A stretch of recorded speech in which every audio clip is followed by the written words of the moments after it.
تیسی جنڈ کے علاقہ انجرا میں سی پیک کی وجہ سے علاقہ 2 حصوں میں تقسیم ہو گیا۔ نہ ہی ان کو اوور ہیڈ برج دیا اور نہ ہی انڈر پاس۔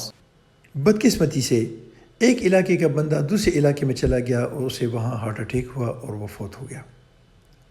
اب چونکہ روڈ موجود نہ تھا اور کوئی وہاں سے گاڑی کا سفر نہیں کیا جا سکتا تھا، تو لوگوں نے اپنی مدد آپ کے تحت 2 گھنٹے بارش میں سفر کرتے ہوئے موٹر وے کراس کیا اور اس لاش کو اپنی جگہ پہ پہنچایا۔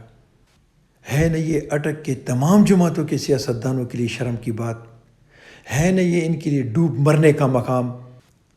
او میرے اٹک کے غیور جوانوں، اور پڑھو ان بے شرموں کے پیچھے، اور آوے آوے اور جیوے جیوے اور زندہ باد اور زندہ باد۔